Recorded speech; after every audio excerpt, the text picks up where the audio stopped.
Welcome to Metaphysical Soul Speak. I'm your host, Elena Fox Starks.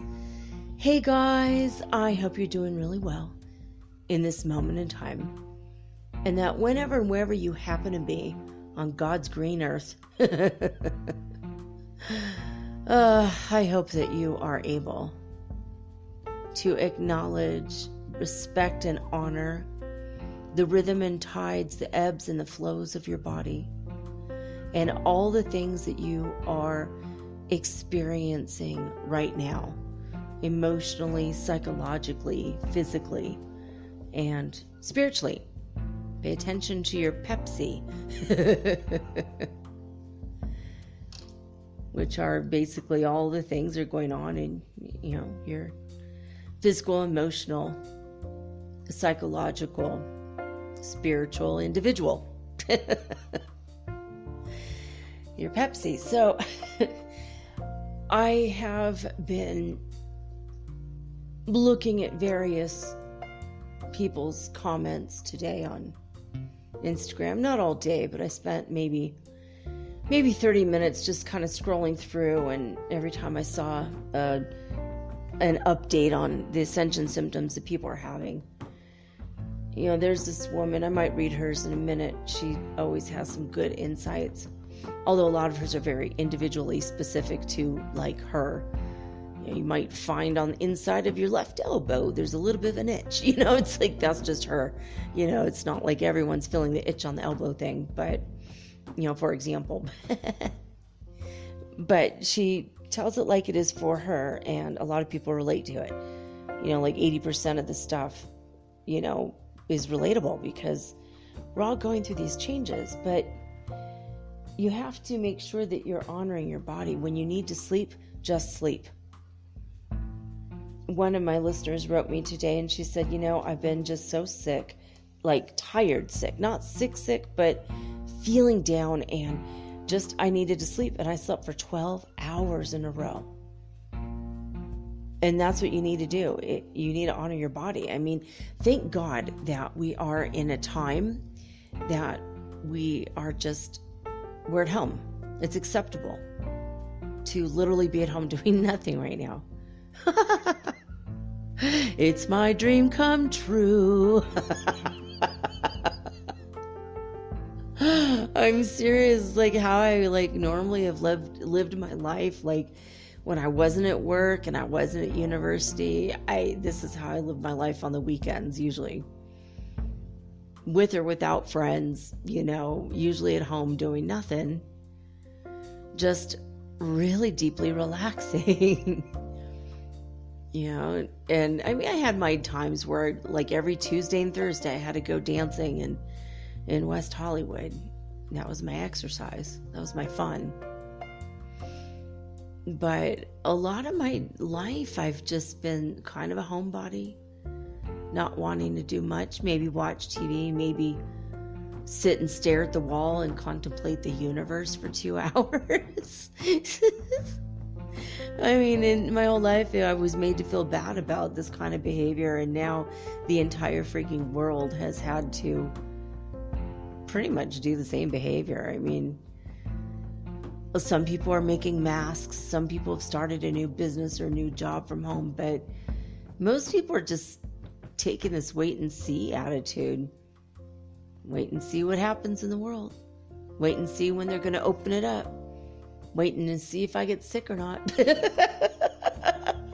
It's that wait and see attitude. But we have all these ascension symptoms on top of the coronavirus symptoms that we're like trying to always look out for. Like, oh God, I have one of the symptoms. Oh my God, let me look at the list. Let me consult the list again. Oh, thank God I don't have all the symptoms. And now we have 6 isolated different kinds of COVID you can have. So they've discovered 6 different specific strains with different sets of symptoms. So, yesterday I was feeling kind of down. My whole body was aching like, man, for days. And even my son, he said, he's 17 years old, and he said, my knee has been aching, Ma. I feel really tired, and I'm so sore all over my whole body. He said, you know what? I honestly think we're going to get a rain, like in the next couple days. I feel my body's telling me it's going to rain. I'm like, you know what? I do too. My ankle's swollen. My ankle's hurting, my knee a little bit, but my ankle more so. But my body, all of my muscles in my back and throughout my legs and arms and my upper back and neck, I'm achy beyond all get out, and it's very odd. Yesterday I was feeling pretty good with the pain. I was having very little. And in my lower back that I've had pain for like 3 years, most of it's gone. But suddenly today I'm feeling my whole body's achy. I know it's a new Ascension symptom. Something I kept forgetting to mention yesterday is this, I think maybe I did mention it, the intense, powerfully horrible, awful anxiety. It's kind of a free-form, floating anxiety that can attack different parts of your body, and that's an Ascension symptom right now. And I think it might be related to the personal safety issue. If you're not emotionally safe or financially stable or feeling psychologically okay. And and this other, in fact, I'm going to read these Ascension symptoms from this lady, because she was also mentioning how everybody feels absolutely drugged up. Like we're being drugged. And it's the energy, the cosmic vibrations have been absolutely incredible. So let me look at this. I'm going to look on Instagram. I saved her post so that I could easily find it to let you guys hear what she has to say. But let me see here. So I'm looking like, how do I find this? Instagram is kind of a complicated app, isn't it? All right. And I saved it under spiritual guidance. I have lists. Lists upon lists. The endless Virgo thing. All right. So I'm going to read this. I'm going to put my glasses here. Okay. High on love, bringing heaven onto earth.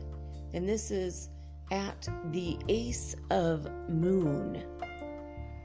And she says, we continue to work through more blocks that no longer aligns with this love template, and are aligning that love energy into the current template.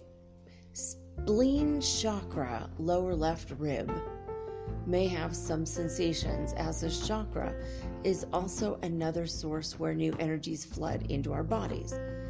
Now, you guys, to be honest, I've never heard of the spleen chakra, but in the body, there's a lot of lesser chakras. There are main 7 in the body, and then you have 5 outside the body, to a 2 and a 12 major chakras.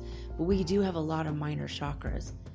So I don't want you to just, say, well, that's not true, because it is. We have little tiny energy portal centers in all of throughout our body, throughout all of our organs, hands and feet, knees and hips, different points.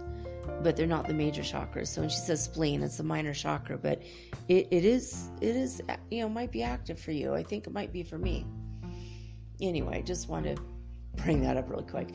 But she says you may have had some sensations, as the chakras also another source where new energies are flooding into our bodies.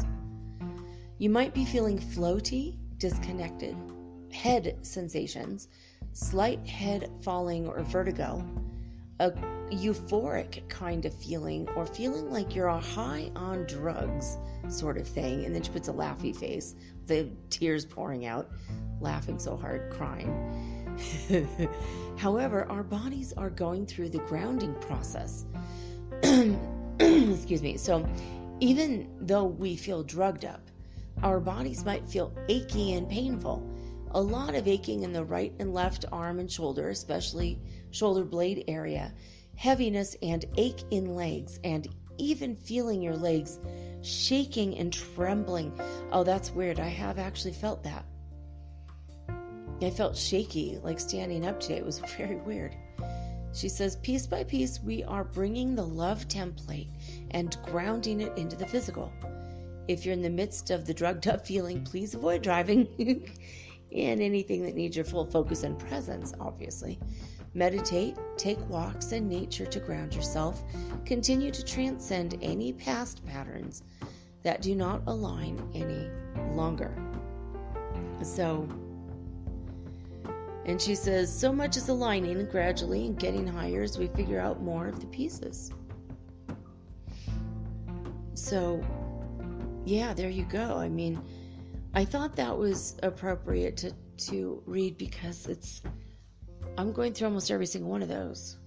And if she is, and I am, and other people, like, 2 other people today have told me this, I have reason to believe that maybe you all are going through it too. It's kind of nice to know we're all going through it together. It's nice to know that you're not being singled out and you're having the weird symptoms that no one else in the world is. Lest you think there's something medically wrong, and kind of alleviates a lot of fear, doesn't it?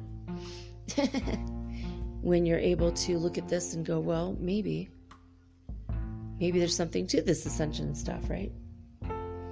I've continued to have this, my rib cage, vibrating and shaking, my sacroiliac area of my hips, which is like in the lower back part, the base of the spine, and it's almost like a heart-shaped bone with holes in it. It's very cool. I mean, I used to teach or tutor human anatomy, and I loved that class.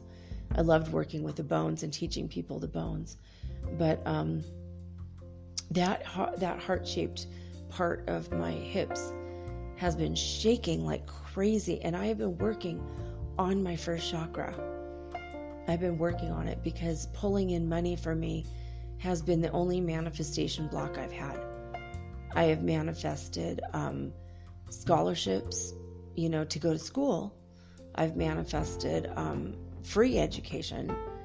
I manifested relationships, the husband of my dreams, my children. I manifested everything I've ever wanted. I'm very grateful for that. I've manifested spiritual things I wanted. I've manifested signs, and I have manifested little bits of money here and there. Like I've had years where I was a little bit more prosperous, but by standards of everyone else, I'm still poor. I don't think I've ever hit that middle class mark with money I've made myself. I've always been kind of not really money energetically connected, So I studied the law of attraction quite a bit, and I've brought everything I've ever wanted. I've had world travel, which is weird. I did attract a handsome salary for 10 years that I didn't work for. It's when my husband died, I got the benefits, the death benefits. And I did actually manifest that. But as far as my generating money on my own that I created from something I did, that's what I'm working on right now, because I've never really been able to do that until now, until this podcast. So thank you for those of you who are actually donating money every month to me for the listener support. I really appreciate it. This is the first time in my life I've been paid for my spiritual things, except for, back in the day when I used to be a hotline psychic and I made $12 an hour, which was all kinds of fun. I loved that job. A little bit stressful, but I loved it. The psychic hotlines were always super fun. But the interviews are wild, though, that you have to do a reading and you have to make predictions for the person. And they won't hire you unless the predictions come true. And one time I predicted that she was going to get a random $500 out of nowhere. And she's not going to know where the hell that came from, and it's going to scare her. But God told me she deserved it, and she's deeply loved. And that even though she was low on money, for some reason she's going to Disneyland. And I said, I see you at Disneyland this weekend, and I see that you're going to bend down to tie your shoe. You're going to sit down on a little planter with a tree in it and little flowers. And you're going to bend down to tie your shoe, and you're going to find a $100 bill just laying on the ground. And it's also a reward for you for being a good mom. And she was like, well, gee, I hope your predictions come true. And she was skeptical. And a couple hours later, she called me. She said, how the hell did you do that? I'm like, what do you mean? She said, $500 randomly showed up in my bank account. And I don't know how the hell you did that, but thank you. And I was like, okay. She's like, well, I'm still thinking about it. I'll call you back next week. So Monday rolls around. She said, okay, so I want to let you know that I had plans all week to take my kid to Disneyland come hell or high water. And I only had the money to get us in, not even to eat, not for anything else. And then that $500 showed up in my account. And I knew it was a sign I was supposed to keep my promise to him. And then she sat down on the planter and she found the $100. She's like, oh my God, I can't believe it. I can't believe how you're so psychic. I'm like, well, God wanted me to have this job apparently, because otherwise I wouldn't have gotten those kinds of crazy insights. Usually my stuff is a lot more, less specific, like that was like super, super specific, right? I've given predictions to people who were so scared of what I said, they just refused to take that path I told them to take, and then now they don't know if I was real or not. Over the years, I've had some crazy and wild experiences with the psychic thing. I'm grateful for it, but it's weird. I've manifested all kinds of crazy things. I've been able to stop storms.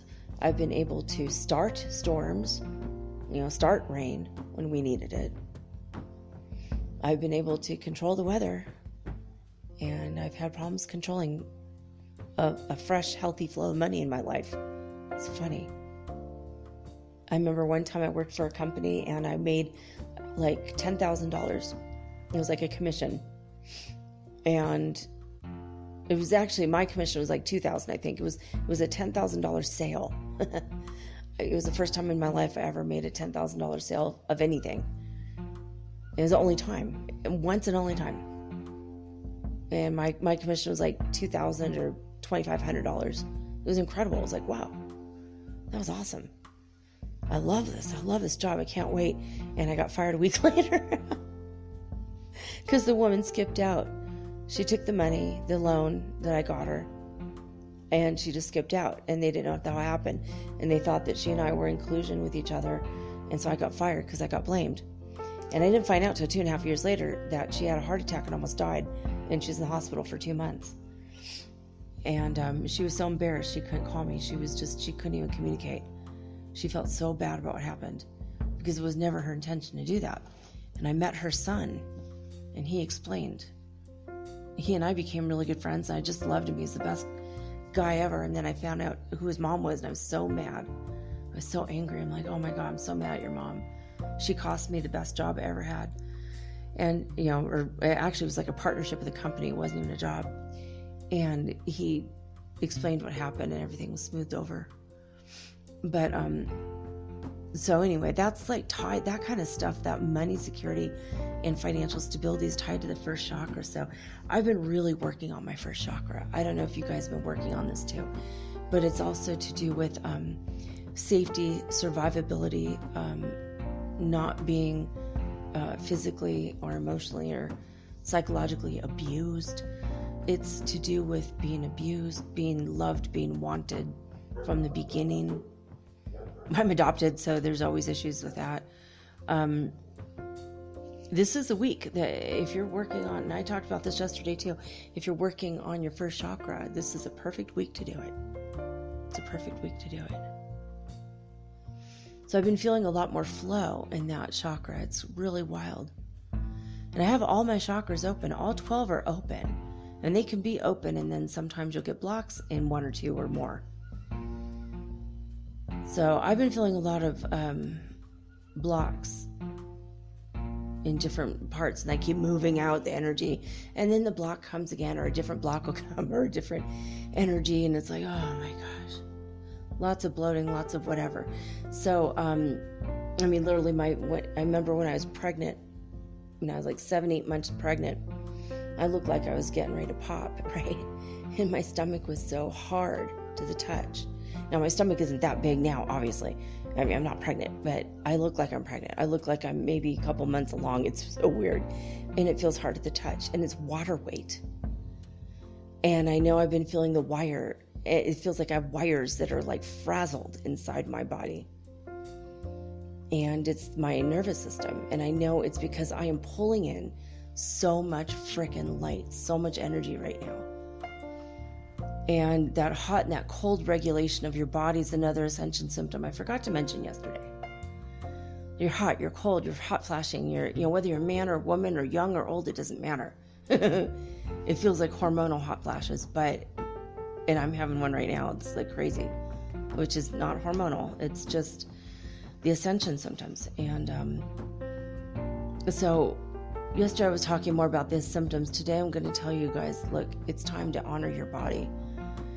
If you need to rest, give yourself permission. I grant you permission to exist in the way that you need to exist for your best and highest good right now. Don't feel guilty about sleeping 12 hours a day. You know, when you get bored of sleeping and you're like, this blows and you have to get up, that's because you're done resting. But don't feel bad about that. Don't at all, not even for a single solitary second, feel bad about honoring what you need. Maybe you need to go grab some cookies and have a good cry in front of a sad movie. Maybe you need to eat a pint of ice cream. Maybe you just need to have a hamburger. Maybe you've been a vegan for 3 months and you're really jonesing for a burger and you've been feeling really guilty. I give you permission to have that burger.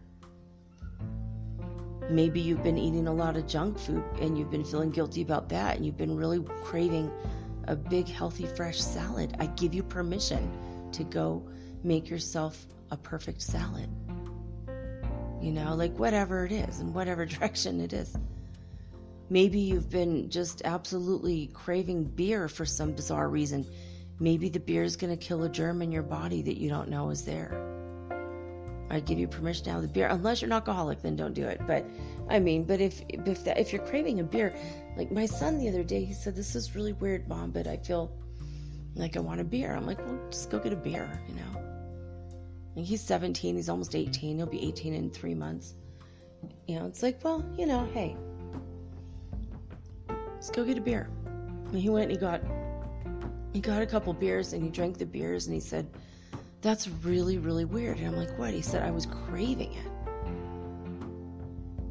I'm like, well, he had gone on a hike. I'm like, maybe you just needed, the carbs help replenish you. It's like we live at 8,400 feet above sea level. There really is no getting drunk here unless you drink and drink and drink and drink and drink. And then you pretty much want to pass out because you have very little oxygen left in your bloodstream. So it's like you don't even get drunk on beer here. You get a little relaxed, But it's like crazy because when you go down to the coast, man, you have half the beer, you're like drunk off your ass. It's so weird. The elevation thing is really bizarre. But anyway, so he said, "I need beer." Go get a beer. I mean, like literally, it's not like you could be riding around your motorcycle right now. You're just hanging at home playing a video game. I mean, live a little, And he had the beer and he said, "You know what? My stomach feels better and I feel like more awake and alert, and I don't know what it was, but I really needed that beer. That's so strange. Isn't that strange?" I'm like, you know what? That's happened to me before. There was a documentary on Netflix years ago, how beer saved the world. If you can find it, it's not on Netflix, I don't think anymore, but if you ever want to see something interesting, boy, beer did save people. It kills germs. It really does. Whiskey, too. Whiskey is medicinal. Vodka, not as much. Although vodka mixed with raisins can cure arthritis. There's an old Russian recipe that I have not tried yet, but I really want to. And also, if you do with walnut hulls inside vodka, that's another one. But, really, whiskey can cure you, and so can beer. So, so my son he had that inkling, and I'm like, you got to trust your gut instinct. If your gut instinct is telling you to eat candy constantly, then you probably have candida, and it's the candida in your gut that's telling you, not your instincts, right? But sometimes your body has that wisdom, and it's important to honor your bodies. It's important to, give yourself permission. Stay in bed for 3 days, screw taking a shower. You don't have to brush your hair for 2 days, maybe, And maybe in 3 days you could clean yourself up and have fun cleaning yourself up and making yourself up. Doing your hair just right, Honor whatever you need to do. If you've been pushing yourself to exercise every day, now you feel run down and your throat is swollen, stop exercising for a week. Stop for 2 days or even a day. Just take a break in the ways that you need to. If you've been working really hard with work or a project and you just need a break because you're burning out, take a break. Don't burn out. That's why I take weekends off now with this podcast. Because I did it 7 days a week, 364 days in a row. I wanted to prove to myself that I could do it. And I did. Oh, and here's my friend. Oh my gosh. She's the only person I don't shut the notifications off of. And I knew it. Here we go. She'll have like 2 or 3. I'm glad we're in touch again. God bless her. She was my wife in a past life, so we joke around and tell people we're she's my ex-wife. I was a man and she was a woman and we were witches, and I cheated on her and I broke her heart in that past life, and when we met in this life, she's so pissed off at me. Oh my God. And she's mad at me for cheating on her in subsequent lives because we were hand-fasted and hand-bound for literally all of eternity. We were so in love in that life. And that was our decision that we made, and we had to break that spell. And the only person that could have broke the spell was a person who cast that spell, which is my oldest kid. My oldest kid had to come up with the ceremony to break it. And I mean, the energy shifted so big time. My oldest is a powerful witch. Born a powerful witch. As soon as she could walk and talk, she was making magic spells for me. Protection amulets. All kinds of stuff. She's very, very magical. So it's funny that here is jokingly, my ex-wife writing to me right now while I'm getting ready to record for you guys in the second half. All about kitchen witchery. Kitchen magic. We're going to talk about rituals that you can do every day. In your everyday life, you can incorporate magic so easily. I mean, it would take maybe between 20 seconds to maybe 30 minutes per day more of your time. Not even that, maybe 20 minutes, not that much. And we're going to talk about how to get into all of that just to make your life more magical, right? That would be a way for, if you are honoring your body, maybe a lot of the energy of being dragged down and drained, and we feel so beaten up. Like literally, I feel like someone beat the shit out of me. That's how I feel. I mean, I woke up this way. And I've been feeling like this all day. I literally feel like someone beat the crap out of me all night. like I was wrestling people, someone was wrestling me to the ground and I was like wrestling back with them. I really feel like that. I do have a really big bruise on my leg, which maybe it really was. Maybe I was abducted. I have a big purple bruise on my thigh, which is so strange. It's like so funny. I was having that conversation with Cosmic Threader the other day when I was a guest on his show, and and we were talking about all the drama that people put out there, that are, famous people. Their drama is like aired for everyone to see. It's like they've got the privileged life, but at the same time, the trade-off is that we get to see their drama and how they deal with it. And then that's our example of what to do or what not to do, depending. And we're talking about the Johnny Depp libel case against the Sun. And it came up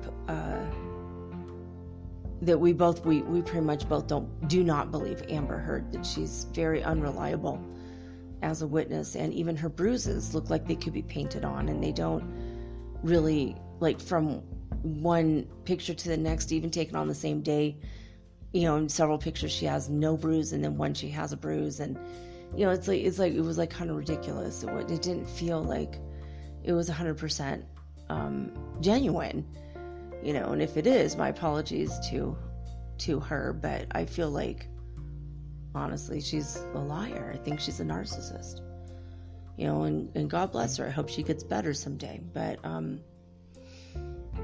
we were talking about bruises, and he was like, even if you have a bruise, it doesn't mean that somebody beat you up. That's still not totally evidence. It's like if what she said was happening, she would have had bruises all over her body all the time. Not just one bruise on one arm one day. And he's like, it's ridiculous. Sometimes people just get bruised randomly. I'm like, yeah, I'm not in a relationship at all, and I wake up with these massive bruises. And I told him that, and then today I woke up with this bruise on my leg. I'm like, see, there you go.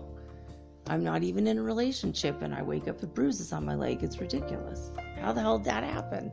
I don't even know. But I was thinking about, all that. We'll talk about that probably tomorrow, about how people,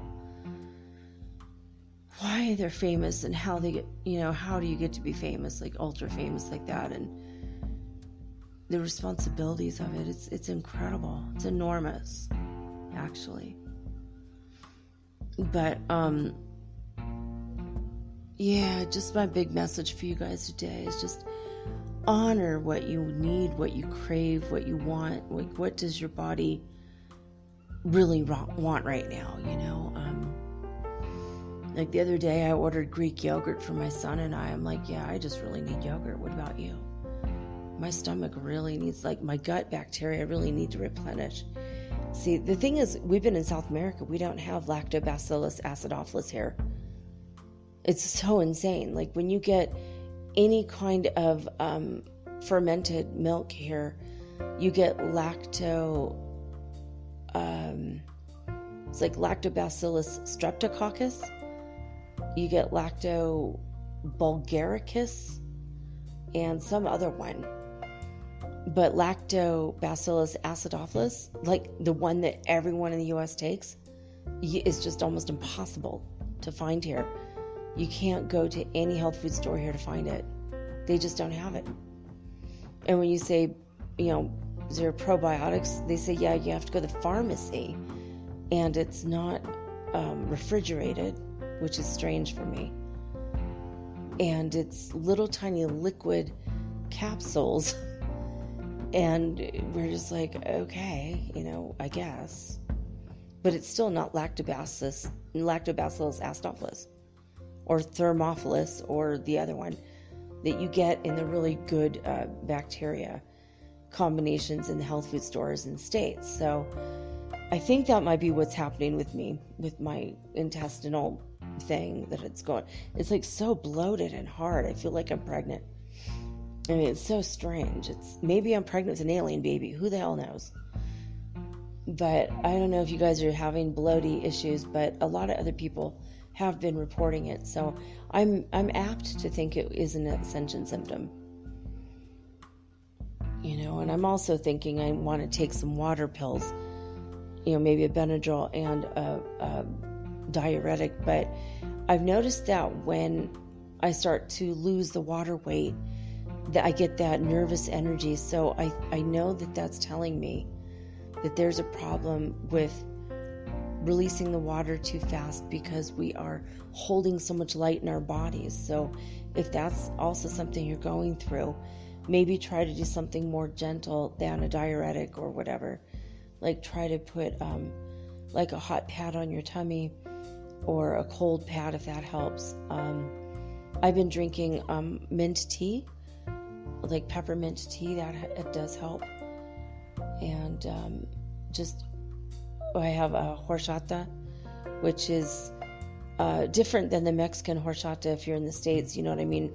The Mexican horchata, oh my God, it's so good. Jamaica horchata, tamarindo. Oh my God, all these things are super incredibly good.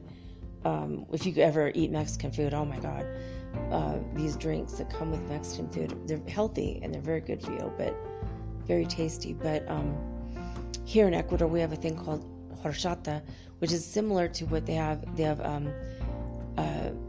aromática, and that's in I think in Peru, and then they have another one in Colombia that's similar to this, and it's called I'm forgetting right now, but it's called something else. Anyway, it's like a blend of herbs, and it's all to boost and bolster the immune system and strengthen your nerves. So I've been drinking that tea. And by the way, this is completely and totally off topic. For the life of me, this past few days, I've not been able to think of the names of these two shows that I've been mentioning over and over again. And the first one is Derek. Ricky Gervais' Derek. If you guys have not seen this show, it's an older show. His newest show is Afterlife, which I highly recommend. Bring a box of Kleenex with you. This is a cuddle up and cry your ass off while also simultaneously laughing your ass off type of show. But Derek it's the same thing.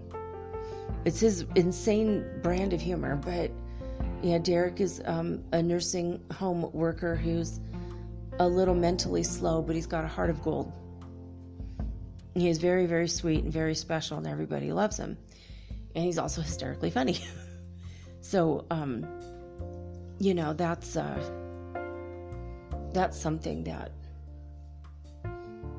yeah, no, if you need a cry, boy, I'm telling you, go watch that. Jane the Virgin, I've been watching that and bawling my head off because it's absolutely sweet. Such a sweet show.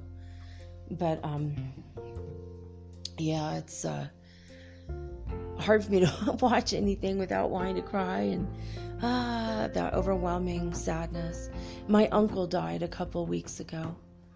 My uncle died, and he was my godfather, and I've been very sad about that. Because when my dad died, I told him I'm a half orphan. And I wondered if he was going to take care of me when my mom died. And then my mom died 2 years ago. And now my uncle died, and I never even really told him my mom died, and I just kind of felt like at least I have my secret dad, right? It's kind of silly. He's supposed to raise me in the Catholic way, which is insane. I'm not even Christian, and I'm a grown adult woman, but he was my godfather, And the fact that he took that on as a responsibility and he was willing to raise me, that always touched my heart a lot. And he's not... and his sister, my Aunt Margaret, is my godmother, and she's still alive. But my dad was the first of the brothers and sisters to go, and now my uncle. And it just makes me sad. I visited him in 2012. I brought my kids to his house so we could hang out and get to know him. Told him I loved him a lot, and he hugged me a lot. It was so nice to see him. Yeah, I just loved him so, so much. And he never had kids. And he never married. And he wasn't gay. I know what you're thinking. He wasn't gay. He actually had a woman that he fell in love with, and he loved her very much. But it didn't work out. before they got married, it didn't work out. So he didn't divorce her. He didn't marry her. He was Catholic. He was like, I'm not going to marry her unless it's going to be for the rest of all of eternity for me, you know. And so he was a very shy, introverted guy, and I loved him dearly. He worked his butt off. He was an honest man, a very good man, and he was a family genealogist. He for a hobby, he looked into everything that this family had done, the family that adopted me, and from the moment they set foot on the United States territories hundreds of years ago. So he's a very interesting person, you know. So I've been kind of bumming a little bit about that. Very sad about that. It's been, I think he died a couple weeks ago. And my aunt finally told me, I guess they might not have told me if I hadn't been named in his will. I don't know what that means at all. It might mean I might get family pictures or something. I don't know if he had much. I don't know. I honestly don't know.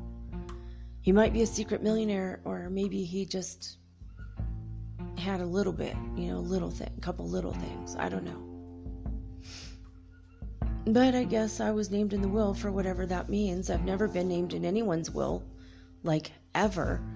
Not my husband, not my dad, not my mom, not my birth mother. I've never been named in anyone's will. No one's either had anything to leave or they didn't consider me. And this is the first time that I was ever really considered in this kind of a way. And it's been really kind of, it's giving me mixed feelings. It's bringing up a lot of strange things I never thought. And, you know, I've always joked about, oh, I wish I had a rich uncle, leave me some money, you know, like I've joked about it. And now that I'm here, and I don't know if he's leaving me money, honestly, maybe he's leaving me a car or something. I don't know. Maybe he's not leaving me anything, but maybe just like my baby pictures. But for whatever it's worth, I guess I've been named in his estate. And my uncle contacted me and told me, like, wow. And I know he's leaving me something because I was going to be his daughter if my parents had died when I was young. You know, so like there's that strange connection. And he sent me, when he was in the Korean War, he sent me a recording. And my grandma would send recordings, you know, on cassette tape, would send it back and forth. And I was very little, and I talked to him on that, and somehow it just touched his heart. And we've always been connected. And when I was younger, he came up from Oklahoma and stayed with us for about a week or two every year in Minnesota. And I just had a lot of fun times with him. He barely talked. It was like pulling teeth to get a full sentence out of him. But I just adored him. For some reason, he was my Uncle Mike. And I've been missing him all these years. Since 2012, when I pretty much said my goodbyes to the family, and I left in 2013. I left the States, and now he's gone, and so I'm a little bit bumming about that. You know, it's like always when you think, you know, hey, maybe so-and-so left me something, but I'd rather have the person than the something, you know. Like when my grandma died, I got, you know, some furniture. Actually, she didn't die. She moved into a nursing home, and then she died later. But, you know, I got a couple pieces of her furniture, and I remember thinking, you know, I'd rather know that she's well and alive and has her independence and her sovereignty, and I'd rather not have anything of hers but just her in my life. You know, and I feel the same way about my uncle. So, I don't know, I've been going through all kinds of crazy evaluations and reevaluations of my life this week as a result. And I don't know if that's not necessarily an ascension symptom, but it's something I've been going through. If you guys have ever lost anybody, you know, it might be someone you're super fond of that you just haven't seen in years. It's hard. It's weird. It gives you like a sense of guilt. Like, why didn't I spend more time with that person while they were here? But we're all going to see each other again, so it is what it is. It's just one of those crazy things. Anyway, I want to get into the space weather. I looked and it was 4422. That's really cosmic. I know it is. Let's go into spaceweather.com, guys. In this moment, the solar wind speed is 325.9 kilometers per second. There are 2 sunspot numbers. Sunspot number 22, actually. And I want to make sure, is this today? Yeah, I'm looking at the date. It says 30th of July. And everything changed over. It seems like the same information as yesterday, except, of course, the solar wind speed is different. We have 0 change in the Ulu neutron counts from yesterday, remains at high. And still the news about the coronal hole flow. On August 2nd and 3rd, we will be getting solar winds bombarding us. So yay! That means more aurora borealises if you want to go to YouTube and check those out. If you're not in the northern hemisphere, or if you're lucky enough to be there, that might be fun to go outside and take pictures of all the beautiful and lovely things. The noctilucent clouds are out and about. Or if you're in Minnesota, they're oot and about. And you also have the aurora borealis, and maybe Steve will show up. You never know what sky phenomenon and anomalies will happen in these days. So we had, oh my goodness, a bunch of fireballs. 31 fireballs as a result of the NASA all-sky cameras scanning the skies above the United States for the meteoritic fireballs. The All-Sky Fireball Network discovered 31 fireballs, 16 sporadic, 6 Perseids, 4 Southern Delta Aquarids, 4 Alpha Capricornids, and 1 Northern Delta Aquarid. So there are a lot of things going on as far as the space stuff. I mean, really, just go outside and look up. In fact, if you go outside and look up, you might want to say, hey, Pleiadians, show yourself. I want to see you. I want to know you. Maybe they will. Maybe they will. I was falling asleep, by the way, last night during the show, and I'm hoping to God there wasn't a lot of big gaps or spaces in between me talking. The energy was pouring through me from Ashtar Sherhan, so intense. Michael Sherhan is very, very intense with his energy, and I don't know what was going on, but boy, tons and tons of cosmic energy came through me. Hopefully it was healing for you guys. I hope you enjoyed it. The disclosurenews.it today is basically power 66, 84, and 40. Those are the Schumann Resonances coming out of Italy. The highest one, of course, being 84. And as far as the magnetometer of the heart math, they're just saying that the information's unavailable right now. So, I don't know. I guess tomorrow, hopefully, they'll be back online. They'll be back on track, and we can get going on learning more about what's going on around the world with the Schumann Resonance power. I mean, for sure, we're in the 5th dimension. That's all I know. And this is a week we're anchoring in a little bit more. Sheree and Kara, when I was talking about this yesterday, another thing I forgot to mention is they were saying anchor into your high heart, the highest vibrational octave of the love that you have in your heart chakra. Just keep focusing on that and choose that and say yes to that. I thought that was important to say that right now. Okay, here we go.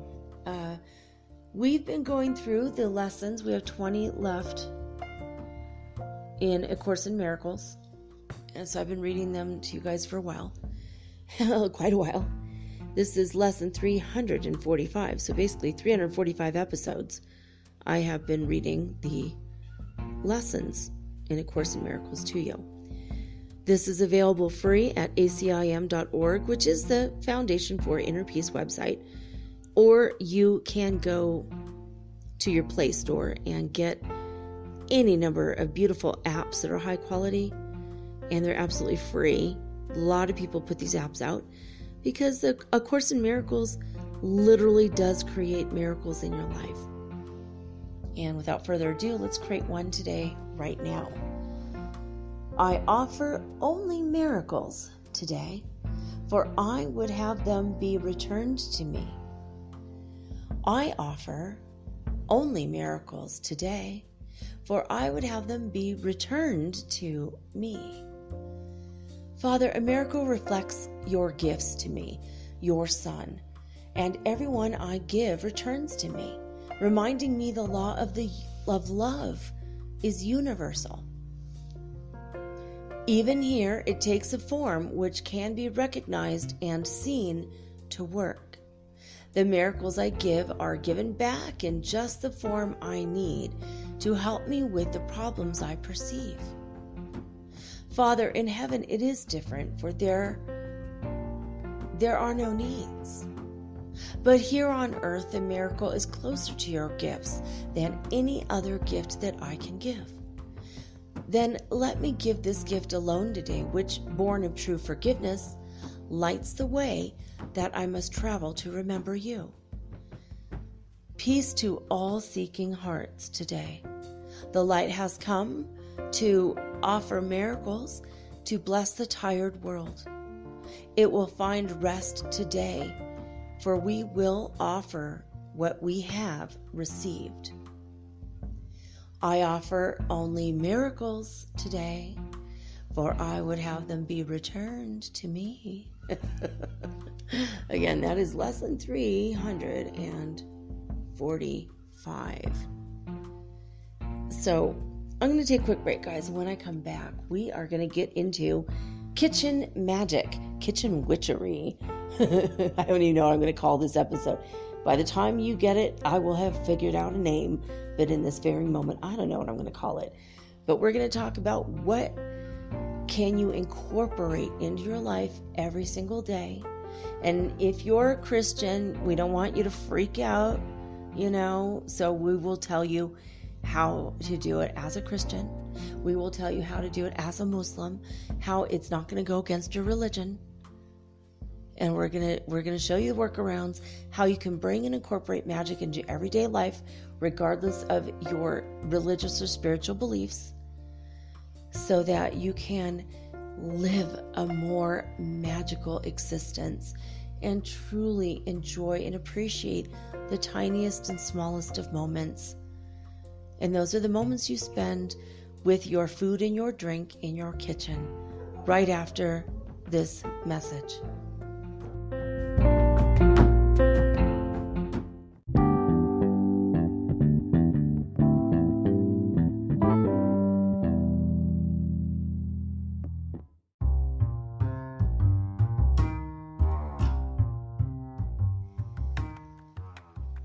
It's that time of year, guys. Finally.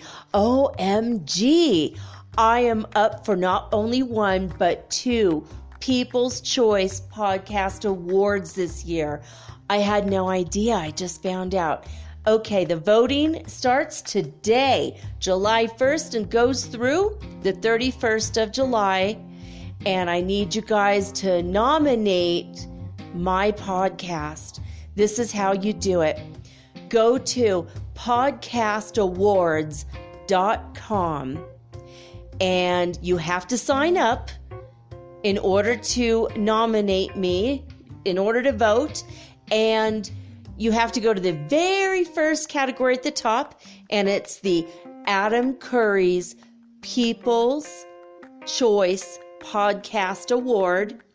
And I'm way down on the list because, M, Metaphysical Soul Speak, the podcast, and you just click that, and then when you're done with that section, you go to the religion and spirituality category, and again, cast your vote for Metaphysical Soul Speak, the podcast, and then you have to go way at the bottom part of the page and say, save my nominations. And that's it. It's that simple. It takes less than 2 minutes, probably 1 minute if you have high-speed internet, of course. It's not that much. You can even do this on your phone. It's super, super simple. I voted for myself on my tablet. OMG. So thank you for your continued support and listenership and voting for this show, because by doing so, you're keeping the show alive and we're getting the word out so that other people can benefit from my expertise. Thank you so much from the bottom of my heart.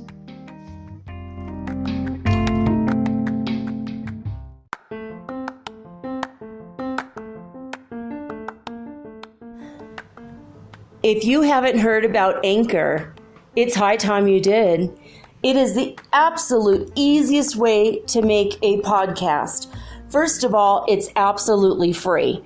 Second of all, they have creation tools that allow you to record and edit your podcast right from your phone or your computer. You guys have known that I've been doing this for 8 months using the Anchor.fm app right on my cell phone, and I have done it everywhere, right? I have recorded this in my living room, my bedroom, little cafes in Quito, Ecuador, all over Cuenca. It's so absolutely easy to make your podcast, and editing is just a snap.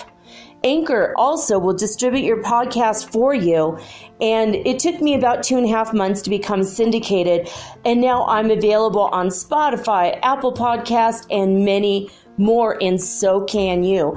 You can make money from your podcast also, and there's no minimum requirement. You get paid from your very first listener. It is everything that you need to make a podcast all in one place.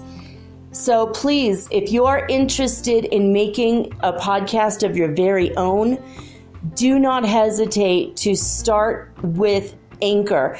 Download the free Anchor app or go to anchor.fm to get started today.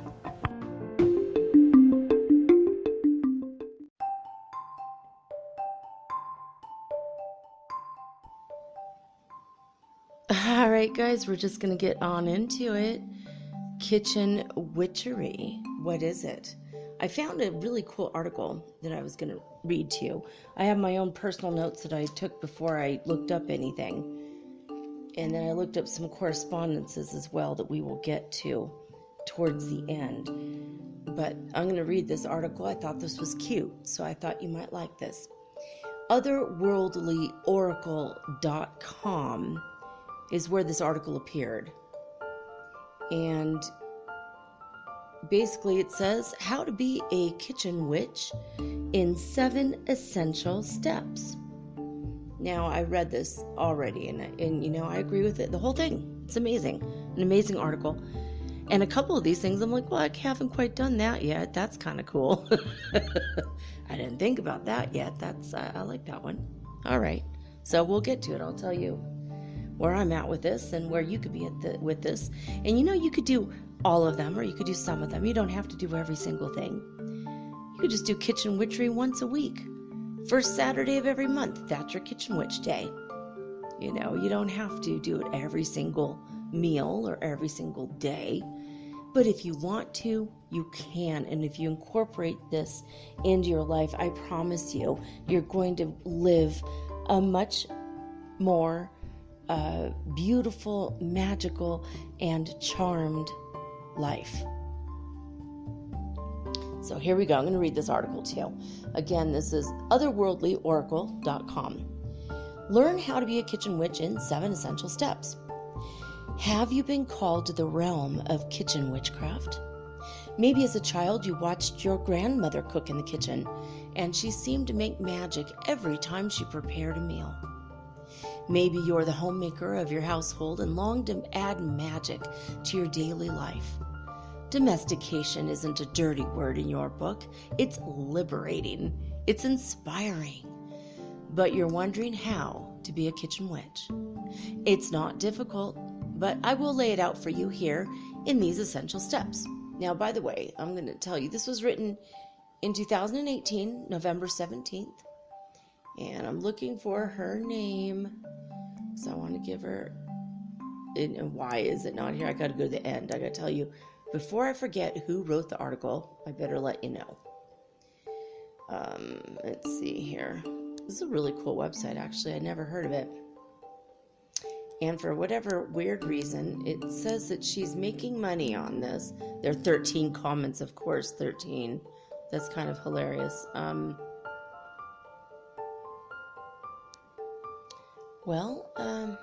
Yeah, it doesn't even say who wrote this article.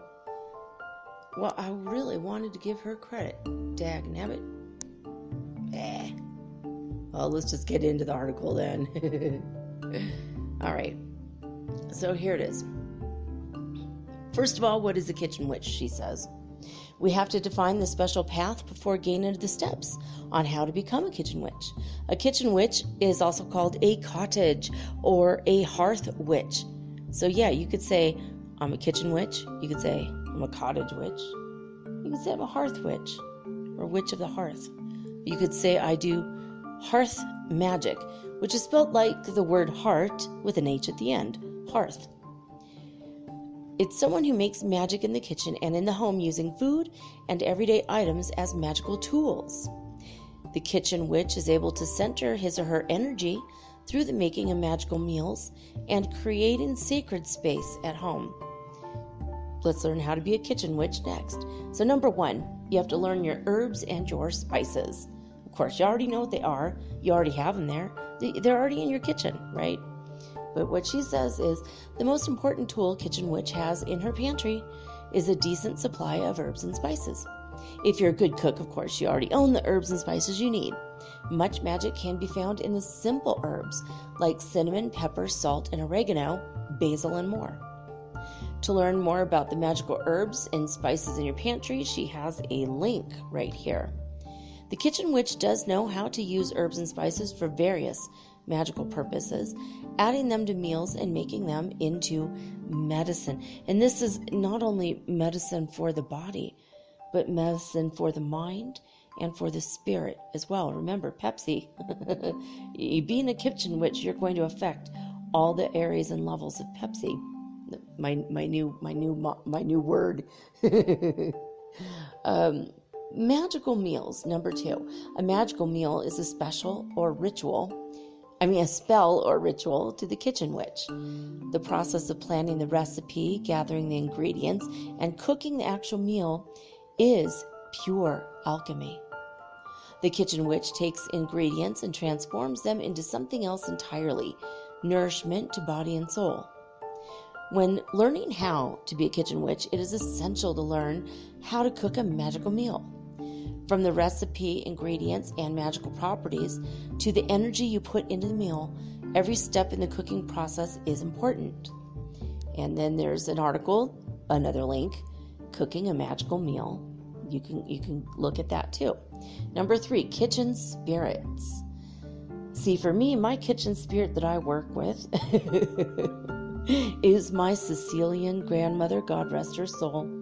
She comes down from heaven and has to tell me every single thing I'm doing when I cook Italian food. And I say, hey, Grandma, I'm getting ready to do some more. I want to cook Italian food today. And she'll be right there. She'll be right at my side telling me what's better. And she will help me with my potion, with my ritual, with the magic of it, and as well as just how to cook the meal itself. My grandma from Sicily, she's a strega. She's my great-grandmother, and she's from my stepmother, who was Italian, who never knew her own family. She's adopted, and yet the ancestors came through to work with me because my brother doesn't know how to talk to the dead. And that's her blood. I'm not her blood. I was the adopted kid of the adopted kid. It's crazy, right? But that, for me, that's my kitchen spirit that I work with. She's literally a spirit. She's not a ghost. Ghosts are bound to this earth. She is not. She comes all the way from heaven to hang out with me and teach me. Teach me her ways, her magic, her strega, and she was a hearth witch. So it's very special to have her around. It was a big surprise when she showed up about 20 years ago in my life. I had no idea that she was on her way. And one day I'm like, I'm going to make a homemade ravioli. I have an idea. And all of a sudden she was standing in my kitchen telling me everything to do. And I was like, wow. All right. And I was like following the instructions. My husband's like, hon? I'm all, yeah. And he's like, who you talking to in there? Because you're in there alone. Like, no, I'm not. I got my grandma in here with me. She's Italian.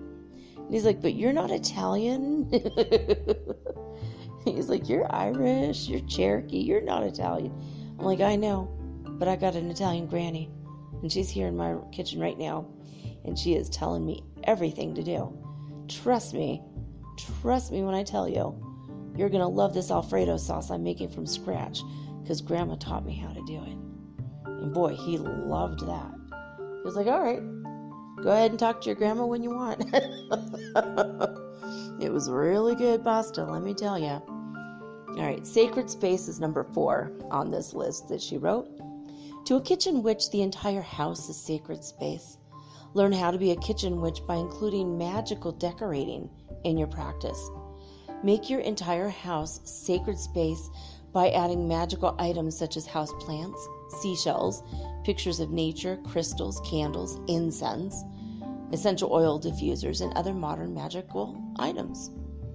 Making one's own cleansing and blessing rituals are crucial to keeping your space free from negative energy and open to positive energy.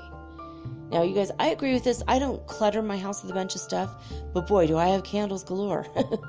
I do have candles everywhere. I have an altar in my room. My son has an altar in his room.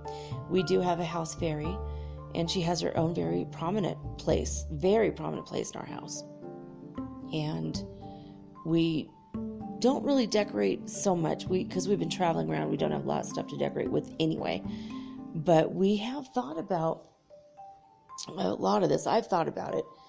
And I do decorate my house with things like dream catchers that I bought in the Amazon River in Peru when I took a slow boat for 3 whole days. 3 days passage on the Amazon River on a slow boat, including all of your meals and a bunch of stops along the way to get to know different towns and cities on the way. Cost me $20 a person for 3 days worth of meals. Now, the meals weren't all that good, but I mean, we survived. Crazy. It was crazy, right? But when I got to Iquitos, which is a place you can only get to by flying there or taking a boat, there are no roads. It's in the heart of the jungle in the Amazon rainforest. And we took my kids there. It was a dream come true. We saw pink Amazon River dolphins. I'm sorry, that's the pards, P-A-R-D, they call them. But the pink dolphins. And the natives there have claimed to have seen mermaids swimming in the Amazon River. And they have a lot of mermaid legends and a lot of spirit legends. So I bought some things there. I traded things for other things, I traded a bathing suit to a naked woman for her necklaces. Because she was curious, like, what the hell would that feel like? She's not used to wearing a bathing suit, all right? And then my son sold a coat to a man who was naked. And just they were curious as hell by a lot of our things, and possibly in reality world they were going to go to Lima and sell our stuff, which is absolutely fine with me. We had a great deal of fun trading our things, and we also gave them money for their stuff. And so I decorate my house with the magical items I got from the people in the jungle here. And every time I look at these things, I send them love, so much love. Like the most beautiful people, just living in the middle of nowhere and just relying on the earth to provide for them. And they're very vulnerable people because of the encroachment upon their land by oil drillers. And I'm not going to get into that because, this is not what this episode's about. But please, just while I'm mentioning them, please send all your love and light to the Amazon basin people. that live along the Amazon River, whose families and ancestors have lived there for thousands upon thousands of years. There's a lot of deep, powerful magic there. I know because I felt it, and I encountered the ancestors. They touched me. They touch you on your shoulder when you're walking in the jungle at night, if they approve of your presence and they like you. And they touched my shoulder, and I was walking by myself. I was coming upon a bridge to go over a little creek. And as I was approaching that bridge, I could see the lights, like the moonlight and the stars shining off the eyes of the caimans, which are like miniature crocodiles. And I was walking by myself. My kids were with me, but they were way up on the road. I was kind of, my boyfriend was behind, but he was way far behind, and I was all by myself in that lonely stretch of the road. And the ancestors touched me on the back. I thought it was my boyfriend. And I kind of smiled. He touched me. Oh, it's sweet. He wants to make sure I'm okay. We could barely see. It was very just pitch black. And then we kept going. And he touched me again. And then he touched me again right before I got to that footbridge. And I'm like, ¿Qué pasa contigo? You know, like, what's going on with you, Alex? ¿Cómo está? And I turned around to look him in the eye because he kept touching me. And nobody was there. It was the ancestors, the jungle ancestors. And they were just giving me their love and their support, keeping me on the path. And they actually at one point lifted me up when I almost fell in the mud. And they saved me from falling. I thought that was very gentle and very sweet. So those are the kinds of magical things, that magical items I put in my home. That's how I decorate magically for me. But for you, it might be different. Maybe seashells and pictures of the ocean might be your way. Maybe you are a hearth witch with a mermaid soul. Everybody's different, you know. Not everybody's about cauldrons and black cats, although I am deeply into that too. I like all of it. I think it's wonderful. So, okay, let's see. This is another thing that's very important. She says, making one's own cleansing and blessing rituals are crucial to keeping your space free of negative energy and open to positive energy. This is true. Cleaning supplies you can make magically. We might have to do an episode on magical cleaning supplies. We're not going to get into it right now, but that is a good point. Okay, number 5 is kitchen tools. To the kitchen witch, kitchen tools are his or her magical tools. Instead of an athame, a kitchen knife becomes your athame, right? A wand is a magical spoon. A wooden spoon literally is like a wand. You can direct your energy through a wooden spoon or even a metal spoon. You know, you don't have to be picky about it. Wood I prefer, but you can use metal as well.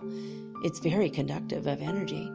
Every appliance in the kitchen becomes magical when dedicated to the art of kitchen witchery.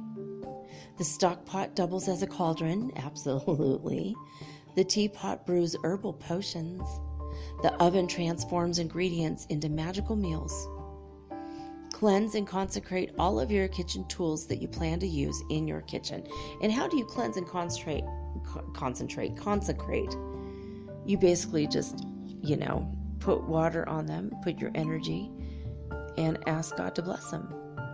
Yeah, but you could do it with oil, magical oils if you want, but however you want. You could even do it with a little bit of sage smoke, or light a candle in your kitchen and run it through the fire real gently, just real quick, couple passes to cleanse any negative energy off the tool. I walk into my kitchen sometimes and just slam my hands together. I clap 3 times. And I say something like, 3 times 3, so mote it be, cleanse my space. Let me cook in peace. And then I'll just clap, clap, clap, just like that. A little bit louder than that, but it's night, so night here again. So I don't want to be too loud, but so I just make up something like that. I'll make up a little rhyme, a little ritual, and it makes it a little bit more sacred and a lot more fun. I mean, I really just feel like Samantha of Bewitched some of these days when I'm in the kitchen cooking. So kitchen altar, number 6. Kitchen witch often sets up and tends to a magical kitchen altar. The altar can be on top of the kitchen counter, a kitchen shelf, or anywhere you see fit. Candles, offerings, and figurines can be placed on the kitchen witch's altar. I have seen everything from vintage kitchen witches to miniature cauldrons and skull-patterned teacups used as candle holders. Make your kitchen altar a magical special space for the kitchen gods and spirits and as a daily reminder of your unique practice.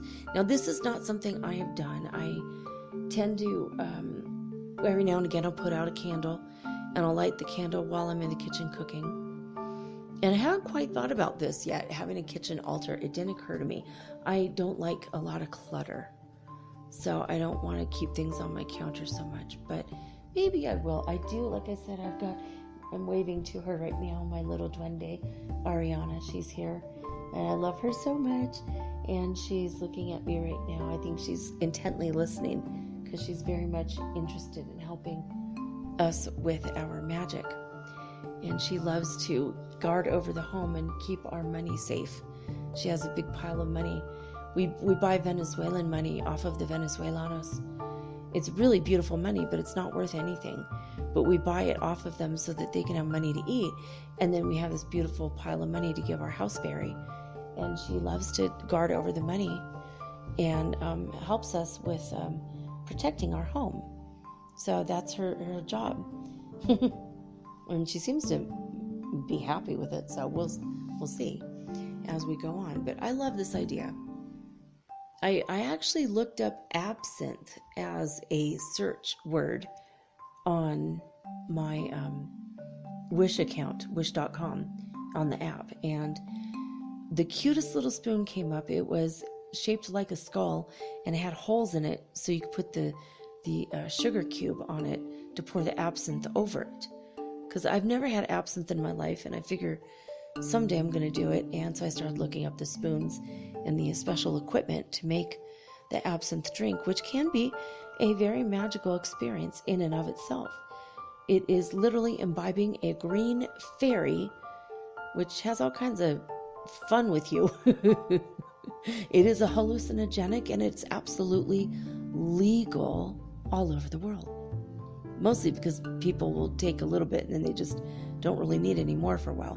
But absinthe is very good for inspiration, especially if you're a writer. It's very popular among old school writers. So anyway, so kitchen grimoire is the last thing she says. Number 7, every witch has a grimoire or a book of shadows, and a kitchen witch is no exception. The kitchen witch's grimoire might look a bit different though from the next witch. It will hold family recipes. Yes, it will.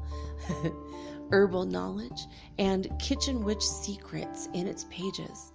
A kitchen grimoire can be a recipe book, a 3-ring binder, or a simple composition book. She says, I find recipe books with blank cards to be best for magical recipes and herbal tidbits. So there you go. So there you go. That's the article I found. I thought that was amazing. I don't have a kitchen witch grimoire. I used to. You guys know I've been traveling and I put all my stuff in storage, and then I lost everything in storage. And I used to have the family recipes. I had a very magical looking box that was very sacred and very special. And it had a bunch of like law of attraction type things and things about herbs and essential oils and all kinds of magical things in general. And it had all of my recipes in it for my children to pass down to my children someday. So that was something I always kept in my kitchen before when they were growing up. And I always taught them to be magical and be mindful of your magic when you're in the kitchen, because You can take any normal thing and make it absolutely marvelous with that added intention, and if you feel uncomfortable with the word witchcraft or magic, what you can use instead is law of attraction and intention. Okay, so it's pretty much the same thing. It's just a matter of the word you use,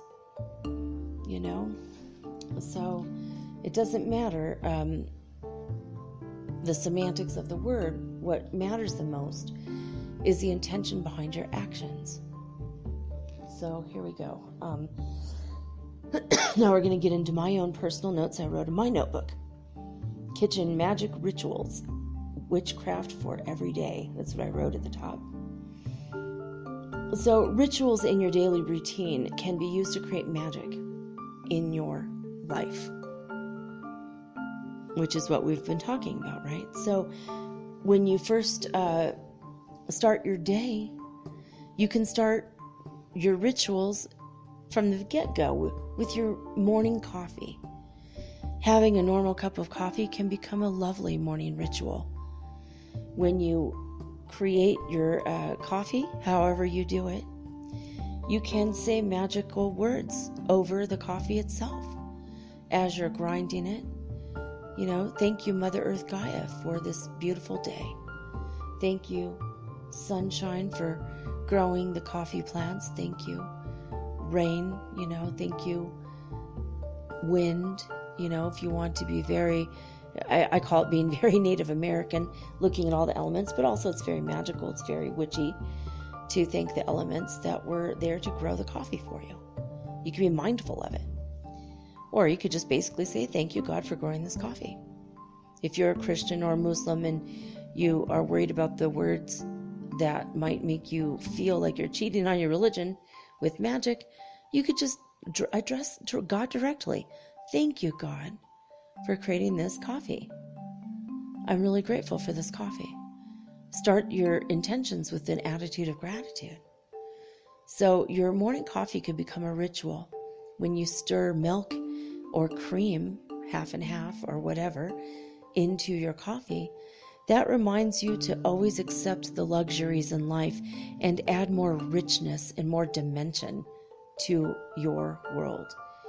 If you stir in any kind of sugar, that is like a crystal. It's like a crystalline form, and it reminds you to accept and add sweetness to your life every day. As you stir your coffee, you can stir it with the pattern of a pentagram.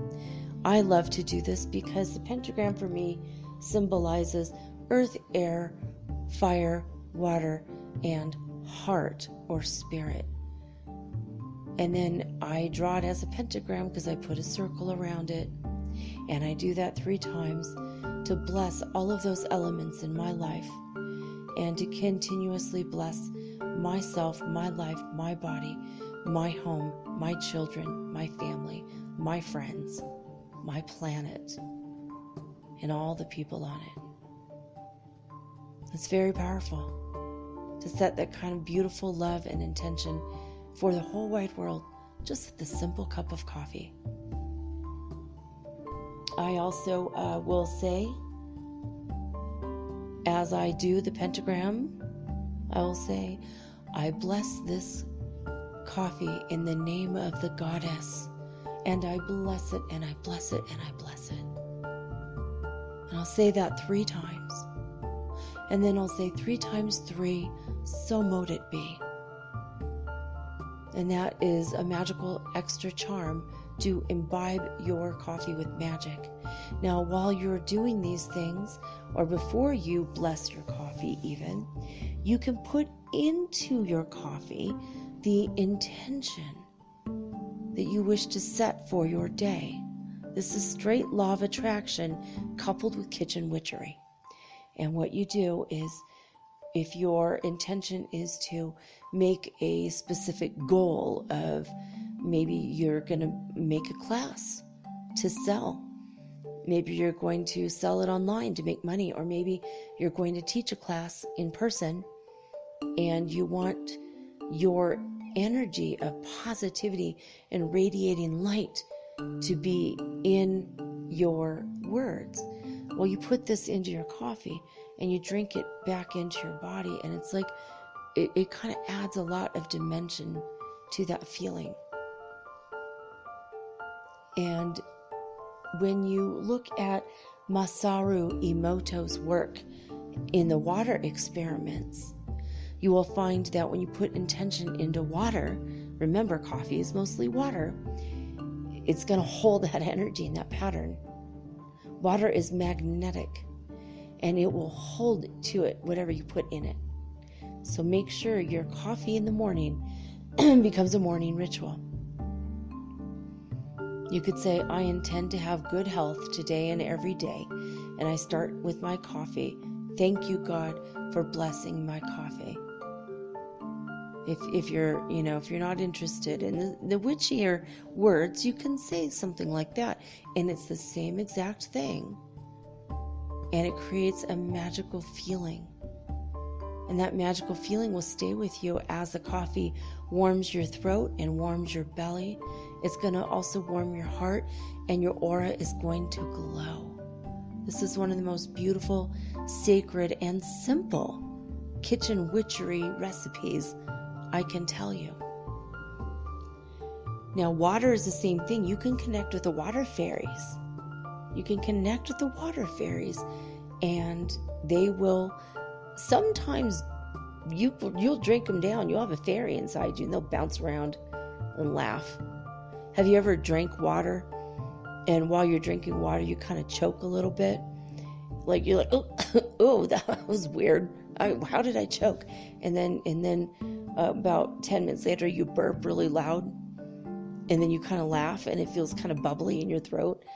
What I honestly think that is, you drank a water fairy, and just for fun, they wanted to go inside your body and have some fun with you and play with you. Think about it. Next time that happens, you're going to think about that and go, oh, I think I just had a water fairy. But you could do the same thing with water. Just set your intention, put that in there. Now, you guys, I don't know if you've seen these. I don't know if I should tell you because it's going to cost you a lot of money. But I did. I bought one for my son and one for me. They're on their way. Thank you, God. I found these water bottles with these massive crystals inside. Oh, Jude DeKoff, I know you're going, what? If you haven't seen these, Jude. Oh my God, I know you're going to buy well, you can buy the water bottle, and then you buy extra crystals to switch them out depending on your intention for the day. Speaking of kitchen witchery, I can't wait to do mine when I get them. I cannot wait to make this. But you just put the water in, and it's in there with your lapis lazuli or your rose quartz or your purple dream amethyst. Whatever rock you happen to have in there. I bought one for me, a citrine, to accept more wealth into my life, because that's one of my issues. Just one thing I haven't been able to do yet, so working on it still. So that could be a part of your kitchen witchery. Just water in a jar with a crystal. It's pretty simple stuff, and yet that intention, and that crystal holds your intention. You make it magical, and it's going to be really incredibly powerful. So fruit and veggies are really fun. It's a good way to connect with the fairies of the plants, the devas of your yard. If you're growing your own food, if you're not, you can still connect with the trees. When you eat an orange or an apple and you give feedback to the tree, that is another magical way you can connect with your food. A lot of people don't think about this. They overlook the fact that this is a living thing that came from the living thing, and you can connect to that living thing and to the greater Earth Gaia spirit when you imbibe fruits and vegetables and give thanks, and basically an energy of thanksgiving. Just give your thanks and your praise to God, and you thank the fruit and the vegetable plant. Thank you for growing, and thank you for allowing me to partake in my meal, and thank you for allowing us to commune together, right? To be together in this energetic life. when you eat fruits and vegetables, they become a part of you. And the fairies do not, but you can send them love and light and thank them for taking care of the plant that you ate for your meal. Now, spices on food have different meanings and magical uses, and you can go look these up. They're called correspondences. You can look up herbal correspondences on a Google search, and you will see immediately what I mean by this. Now, these can be closely tied to their herbal uses. So the magical uses can be very closely tied to the herbal uses. So, for example, rosemary can be a fumigant, dispelling negativity and evil energy. Also, gain rid of the evil eye. While it also is a fumigant, dispelling viruses and bacteria and fungi from your body. Isn't that funny? Interesting. Interesting, funny. Funny, interesting, right? So, essential oils also are even more so. Essential oils are healing. They heal your mind. They heal your spirit. They calm over energy of anxiety. And they also come from the plants directly. So you could put in your spaghetti sauce, and I have done this, oregano, rosemary, basil essential oil. If you don't have the plants, you could do the essential oil. And that makes it very heavenly. The aroma is incredible. And it does all the same thing. It gets rid of viruses and bacteria and fungi. But at the same time, it gives you magical energy, gets rid of the evil eye, brings in prosperity, and all kinds of wonderful things. So also what is this word I said? 3 days? I don't know, what did I write? D-I-E? I don't even know this. I can't read my own writing, tag nabbit. All right.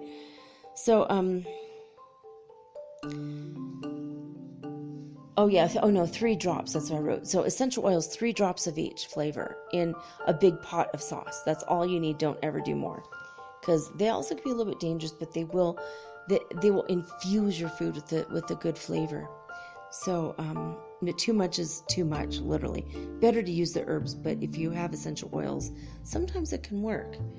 So, spaghetti sauce example, this is what I wrote. Cooking with intention.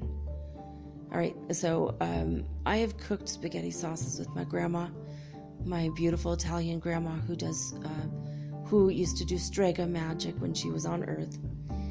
And she was showing me, she says, this is what she told me, each ingredient is meaningful and powerful.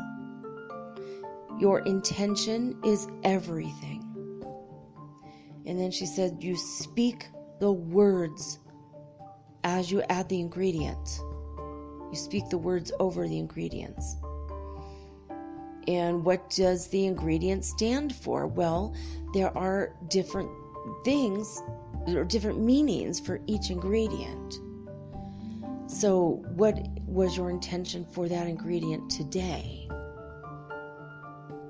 Like basil can be for protection of your home, but it also can be for financial prosperity. So what is the meaning of your sauce today that you're going to make, or your stew, or your soup, or even just your rice? What is your intention for today? Even if you cook eggs and rice in the morning, that breakfast can mean a lot of things. It can mean prosperity if you give it that intention. It can mean fertility, you're trying to have a baby, if that's your intention. Eggs are always good magic for fertility rituals and rites, and asking and imagining that your eggs will be fertilized, that you're going to have the baby, So sauce. So these are things my grandma told me. Number 1, each ingredient is meaningful and powerful. Number 2, intention is everything. Number 3, you must speak the words to give the intention into the food. You have to speak the words out loud. Number 4, she says, stir in a rhythmic way. And 5, bless your food. So we're going to go into the speaking your words. So you figure out what your ingredient stands for, and then you say a rhyme or a spell or a mantra or an intention out loud. If you don't like the word spell or mantra, just call it an affirmation. I am putting tomatoes into my sauce today for love and passion, joie de vivre. I want that love and passionate life. I am calling my true love to me with these tomatoes. That's an example. And you can say something very rhymey. With these tomatoes, I ask that thee give the one true love that I will in time prove, that together one day in unison we'll live. That would be one. I just made it up out of my head. And as soon as I did that, something flew over my head and something went dark over me, and I just felt it, and I'm getting the willies because my phone just went black. It just went blank. And I'm covered in chills right now.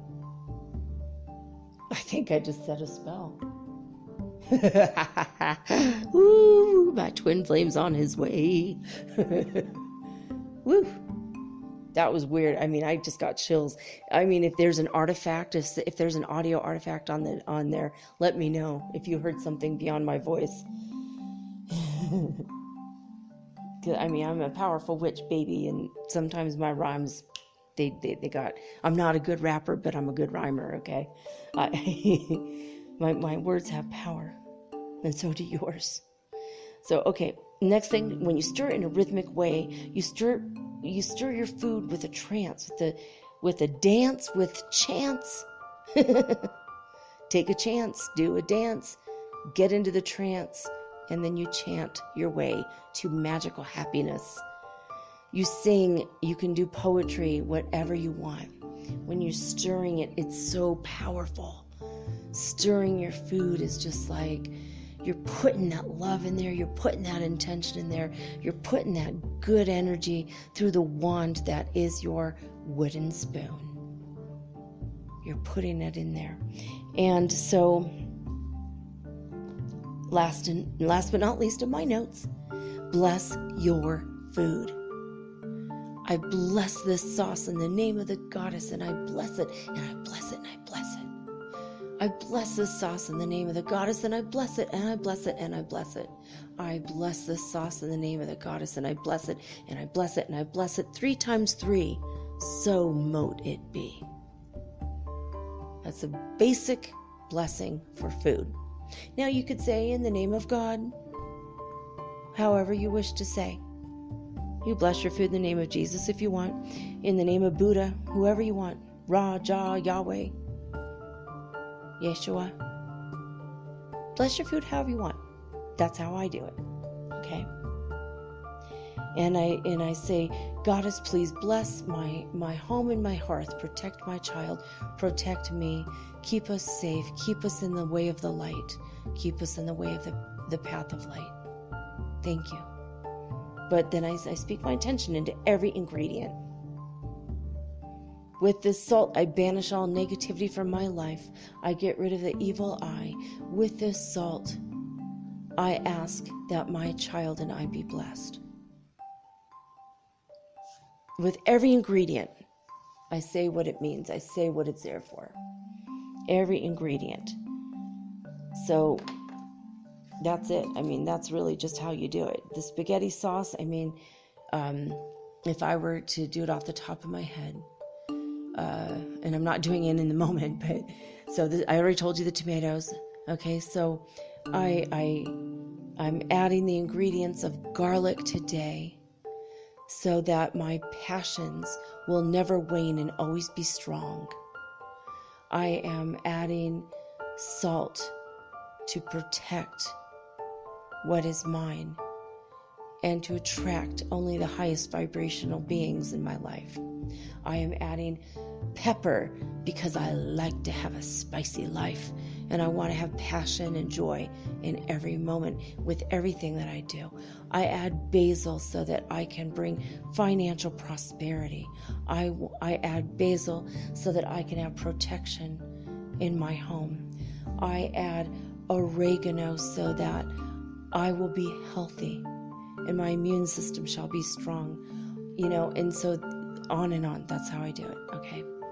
I add rosemary to protect my household from the evil eye. I add rosemary so that we will be financially prosperous, so that we will be cleansed of all negative energy and only attract the positive energy. I add onions for grounding. I add ground beef for grounding. And I ask love and positivity for the plants and the animal that gave up his life for my meal. And then I send love and intention out to all the plants and the animal if I do cook with animal products. I say thank you to the animal, and I honor and love that being, and I honor and love the beings of the plants. I add carrots for sweetness. I add vinegar so that, lest I forget, that I am able to overcome bitterness in my life.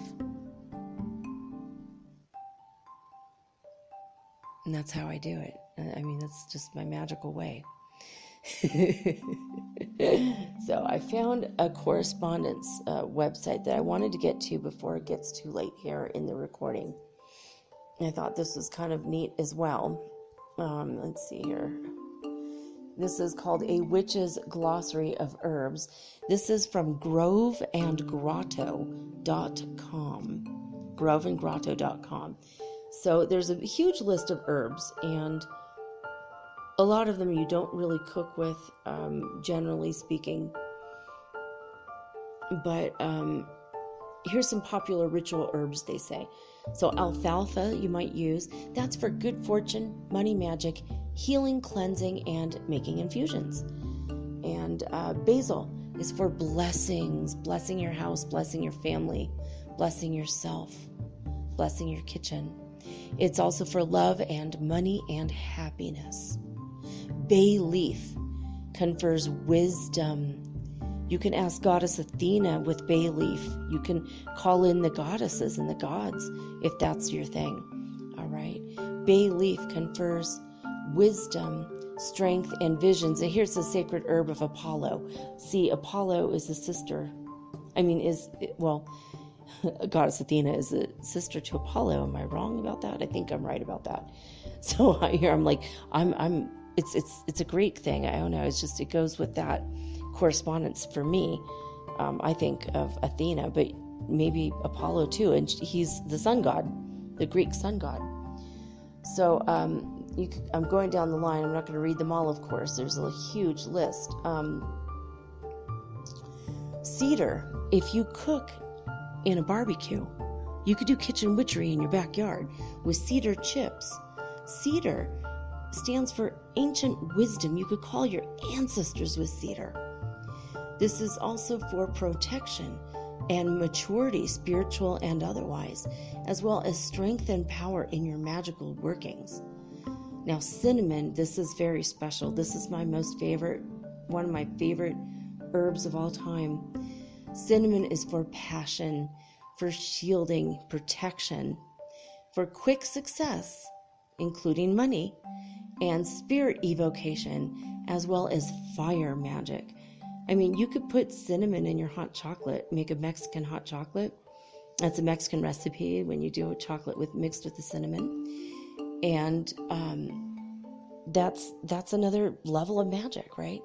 When you do cinnamon mixed with apple, if you make an apple brown Betty, you're just going to bake an apple pie or something in the oven. Or even if you just heat up apple wedges with cinnamon and sugar on top. All of that is super magical. That is how you draw love into your life. Goddess Diana herself, Aphrodite herself is connected. Freya is connected to the apple. as well as Eve, the original woman, as is Lilith, our beautiful friend. Goddess Hecate will come and bless all of your kitchen magic, because Goddess Hecate is the goddess of all witches. She is the witch of all witches. She knows everything there is to know about magic. And you can call her in. And cinnamon is one of those very powerful herbs that always gets me thinking about all the goddesses. Damiana, now this is not an herb that you would normally cook with. It's an herb that I cooked with all the time when I was trying to get pregnant, because there's Damiana clinics all over Mexico for people who want to be fertile. The fertility clinics literally are called the Damiana clinics. And Damiana is this herb. It grows all over, wild in Mexico. And it is for lust and sex magic and psychic abilities, energy work, and spiritual quests. It also is a very powerful immune system booster, and it makes your body fertile and ready to have a family. It helped my husband and I get pregnant, so there we go. Dandelion, guys. If you have any dandelions in your yard. Dandelions, are for wishes. They also are for divination, calling spirits, charisma, and success. You have to be very careful, because a part of the dandelion plant is poisonous. But if you figure out what you're doing, you can make a dandelion wine or a dandelion tea, or you could just cut a couple dandelions, ask the spirits if it's okay, and get a confirmation, and cut them and put them in a little tiny glass full of water. While you're cooking, you have your little dandelion spirits hanging out with you. And they don't mind if you tell them first before you cut a plant. They're not going to be as upset. If you just cut them without telling them what you're doing, that's quite upsetting to the spirits of the plants. Dill, if you cook with dill, sexual love, luck, protection against sorcery from other evil witches, as well as disease. So I thought that was interesting. If you ever make elderberry wine, that stands for hidden wisdom, crone magic, banishing. Yeah, you get rid of people real quick with elderberry. And fairy offerings. They love elderberries. Eucalyptus is good for cleansing, healing, ritual baths, of course, rites of Mercury and air. So eucalyptus, in case you're having a little bit of congestion, you could put 1 drop of eucalyptus essential oil on a sugar cube and pop that in your tea. And you can use it for the magical as well as the physical. Fennel seeds are good for psychic protection, counter magic, confidence, and even adaptability to change in your life. Now, if you are one prone to fevers or headaches, feverfew herb also boosts your immune system. It's a humble flower renowned for curative properties, and it's a magical fix-all. Feverfew is really good, and that's just herbal. Ginger is another herb of passion, success, and personal power. And I tell you, ginger makes a great addition to your hot chocolate. I love putting ginger in my tea as well as in my hot chocolate. So, okay, going down the line, jasmine flowers. You can put jasmine tea or jasmine flower in rice, and this will help you with your magical workings for love, dreams, divination, sensuality. I had to say that all sensual. Luxury and kindness. So lavender is for love and attraction, purification, relaxation, and a restful sleep. And here's a fun one, lemon peel. Just a lemon. If you just have a normal lemon in the kitchen, you can use a lemon peel magically and put that in your tea, and that's for cleansing, purifying, boosting your energy, both physically as well as spiritually, and mental clarity, sweetness, and charm. So going down the list here, orange peels can be used to uplift and center your solar plexus. It is an herb of joy and blessings and good luck. Let's see. Pennyroyal, if you have pennyroyal herb, you can use this in tea for calmness, endurance, patience, dispelling anger, and warding. This is warding. You can ward off the evil eye. Also, if you do not want to get pregnant, you want to control your fertility, and you drink pennyroyal every day, you'll not get pregnant. So, take that with a grain of salt because, condoms also work, but but pennyroyal tea, if you are pregnant and don't want to stay pregnant, pennyroyal tea can help with that. And I'm not going to give advice on that, but if you contact me privately and you really need it, I will talk to you about my experiences with that. Peppermint is for healing, purification, psychic awareness, love, and energy. And pine is for persistence, moderation, prosperity, and good health. So you could put a couple drops of essential oil of pine in a little aromatherapy burner in your kitchen when you're not cooking. And that's what it will do. It gives you that protection and prosperity and good health overall. It's a lovely smell. So rose, you can cook with roses. You could make rose sugar and then use that for your tea. Rose is good for charms of love and beauty, having harmony in your home, divination, and goddess rituals and rites. Rosemary is good for purification, cleansing, vitality, wisdom, and protection. Let's see, I'm trying to go down the line real quick here with what else do we have? Star anise. Ooh, I love anise. It's good for clairvoyance, good luck, psychic dreams, and travel charms. They sell star anise all over the place here in Ecuador. It's a very, very popular herb. And there's a lot of magic here too. Wormwood is absinthe. That's how you make absinthe. This was wormwood. This is for psychic visions, spiritual evocations, hexes and curses, and reversal magic. That's very interesting to know, isn't it? I did not know that. So, white willow bark, you could buy this at the health food store, and this is good for headaches. It's like aspirin. It's literally what they created aspirin from. But also you can use it for solace, wisdom, long-lasting love, divination, and lunar magic.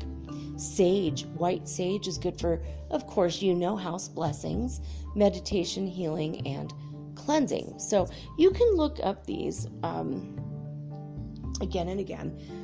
Wheat, anything, bread, even if it's just, hamburger bun, if that's all you've got. A hamburger bun can be something that you use to call in the goddess Demeter or Ceres. And it's grounding, and it's connected to the Empress in the tarot cards, and it's connected to your creativity and visualization ability as well. So wheat is a heart and hearth sort of. It's not an herb, but it's a thing that you can use in your kitchen witchery. And remember, apples, Aphrodite, always a good one. With cinnamon, love. love, baby. So, all right. That's it. That's all I've got for tonight as far as kitchen witchery is concerned. I hope that you have enjoyed this episode, and I hope that you can learn to incorporate magic in your everyday life, in your kitchen, just even if it's just in your coffee. And you can, and like I said, you can make this a religious ritual. You don't have to make it a witchcraft ritual if that's not comfortable for you. You can say, I bless my coffee in the name of God. I ask you, Father, to bless my day, and I set my intention with this cup that my day will be filled with love and joy and prosperity and happiness, and that I never stray from being kind to all strangers that come across my way today. Thank you, Father, for this cup of coffee. And then you feel your gratitude, your love. You put the energy into that drink, and you drink it down, and as it warms your heart and your throat and your stomach, it will warm your soul. And you will radiate that kindness outward, and everyone around you will feel it. And every time you pick that higher heart energy, every time you pick that high vibrational alignment, every time you pick and choose to be a child of the universe, amen, you're going to help 100,000 people lift up as well. Every little increment you lift up, you raise up 100,000 other people. So, hey, kitchen witchery, baby. Become a hearth witch today. You don't even have to call yourself witch if you're uncomfortable with that. For me, I'm a card-carrying witch legally. Literally. I joined witchschool.com years and years ago. I paid them $100, and I am a lifetime member. I get to take all the classes for free. And it's a very interesting website. It's a very strange, old school website, but I love it. Love, love, love it. And they have hundreds of thousands of members now. When I started, I think they had 500 people. So you might want to check them out too, by the way, witchschool.com. But, well, there you go. There you have it. There you have it. Now I'm gonna sign off in a minute. When I do, I'm gonna go make myself some tea and have a tea ritual before I sleep. That's another thing you do. Coffee in the middle, in the morning, and then at night have a cup of nice tea that will help you relax and focus your mind and connect again with spirit. But you can work with the fairies, you can work with the devas, you can work with the fire in your stove can become also a partner in your magic. The salamanders, the spirits of the fire, the spirits of the smoke, the spirits of the water, and the spirits just in the general air around you. You could burn incense while you're cooking. And there you go. I mean, there's so many ways to incorporate hearth magic, and no way is wrong. All ways are correct. And so you can play around with it and have fun, get creative, and bring the magic in, baby. Life is too short to not live it magically, in my opinion. Anyway, that's it, guys. I love you so much. I'm signing off with peace and joy and the high vibes, the holy fifth dimension. I'll see you guys tomorrow. Peace.